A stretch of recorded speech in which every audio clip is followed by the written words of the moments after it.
right, we're back again. We are diving into week 5 of the Artist Way, which is called Recovering a Sense of Possibility.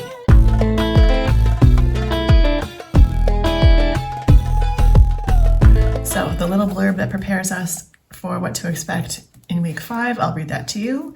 This week, you are being asked to examine your payoffs in remaining stuck.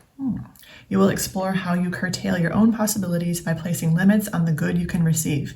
You will examine the cost of settling for appearing good instead of being authentic. You may find yourself thinking about radical changes, no longer ruling out your growth by making others the cause of your constriction. Well, that is very interesting. I am not entirely sure what to expect. This isn't like last week when I saw, oh boy, we're doing reading deprivation and kind of had my stomach sink. Now I'm like, well, let's see what this week has. So I'll be back in a minute or two to let you know how it went and what I learned.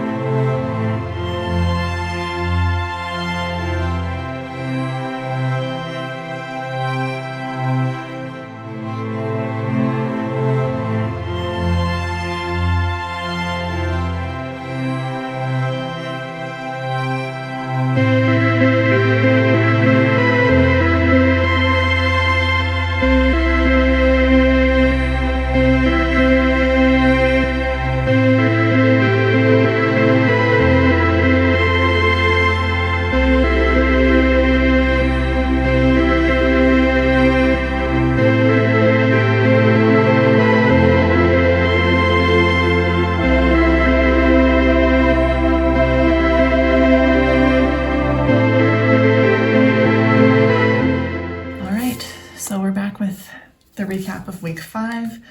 Let's get this open so we'll be ready to share some quotes.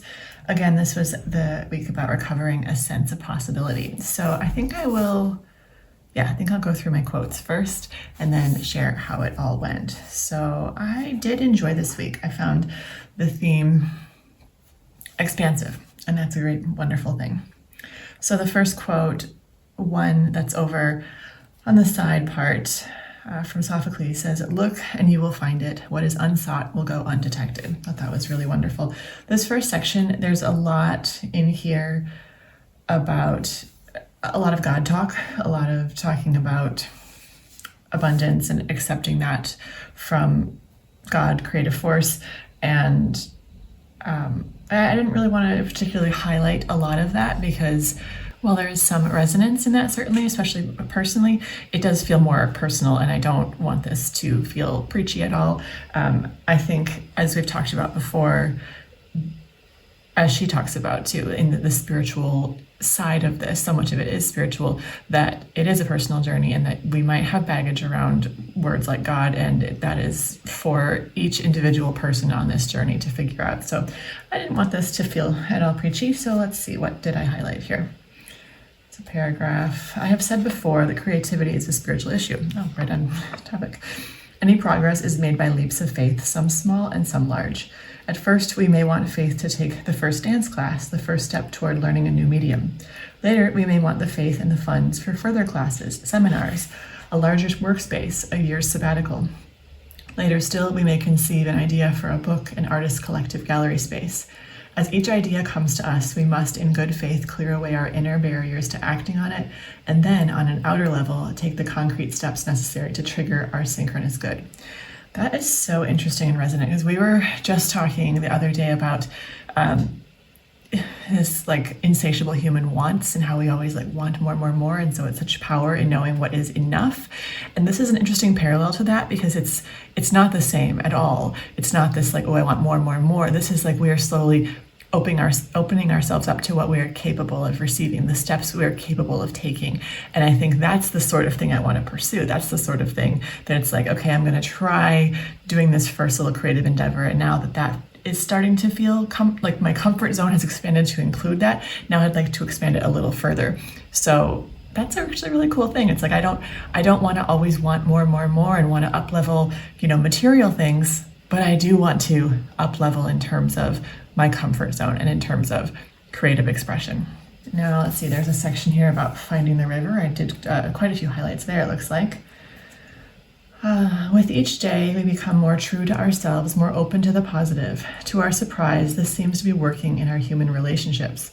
We find we are able to tell more of our truth, hear more of other people's truth, and encompass a far more kindly attitude toward both. We are becoming less judgmental of ourselves and others. How is this possible? The morning pages, a flow of stream of consciousness, gradually loosens our hold on fixed opinions and short-sighted views.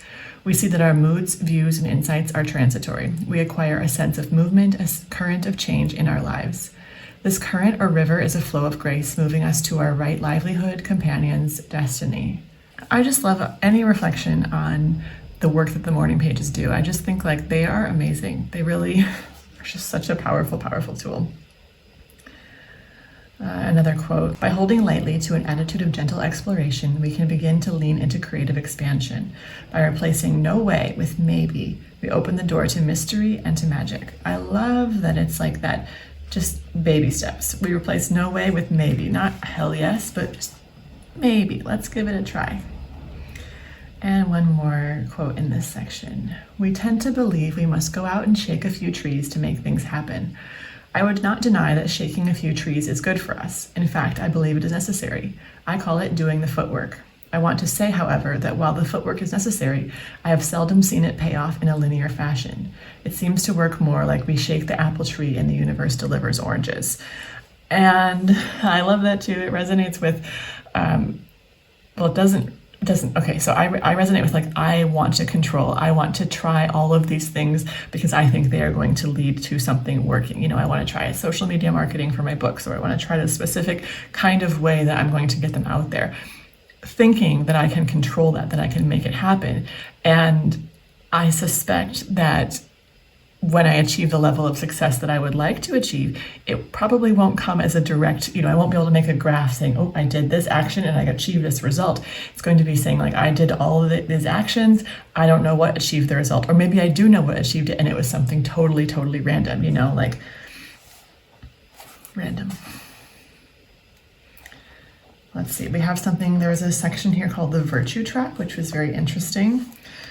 Here's a paragraph from that. We strive to be good, to be nice, to be helpful, to be unselfish. We want to be generous, of service, of the world. But what we really want is to be left alone. I love that. When we can't get others to leave us alone, we eventually abandon ourselves. To others, we may look like we're there. We may act like we're there, but our true self has gone to ground. That was very interesting to me as well. The virtue trap saying, we want to be all these good things, but yeah, that we can get praised for self-abandonment. That's certainly true. Like the societal depiction of like women, especially mothers, like the more selfless they are, the more we celebrate them. We do such a disservice to those people. So yes, I very much enjoyed this week, and I did quite a bit. I did quite a few exercises. So I wrote some nice long lists here. There was a virtue trap quiz. There was a list of forbidden joys, a wish list, all these things. Like I'm looking back at them a week later and going, oh yeah, these are really interesting. Yeah. And again, I will just say, I truly believe that these exercises are powerful, even if you just do them, write them and forget them, because it's similar to the morning pages and like the fact that you pulled it out of your subconscious and you put it down someplace. Even if you just glance back at it, a week later and say, I didn't know I thought that. I'm sure there's a benefit to it. So in terms of what happened this week, while I did do my morning pages every day, that was a great success. I didn't have any footage of what I ultimately decided was my artist date, because it ended up being on my day off, I made French onion soup, which I've never done before. And I wanted to cook that for myself, my husband, and a friend of ours. And that process of finding a new recipe, like I have assisted people in cooking French onion soup before. I've never done it myself. So I found a recipe, took it from start all the way to finish, including, putting bread in the oven and like broiling it and then putting cheese on top. The whole process, it was great. It was so fun. It's such a interesting process of having to trust the process, because at some point you're like, this is sticking to the bottom of the pan. And someone said to me like, should we put some liquid in it? I was like, no, it's got to do this, because then we're gonna have to deglaze the pan, and that's where some of the tastiness comes in. So, I'm really grateful to recipe bloggers who even though they do tell you like the whole story of the first time they ever saw an onion, they also, include pictures and helpful information so you don't mess up the recipe. So that was really great, really wonderful. And yeah, I would say overall, I do feel the theme of this week, the possibility of it. I've certainly felt like just full of ideas lately, and like writing random ideas, possibilities on all of my little Post-its on my desk. And also at the same time, because of where I am in this drafting process, there's some sensitivity, some tenderness inside there where the inner critic really wants to chime in and say like, hey, this isn't any good. And it's like, well, it's first draft, so it doesn't have to be. But I'm very grateful that I am doing this, taking a journey through the artist's way again while writing this, because it is a challenging draft for me, and this is the best tool that I know for working with it.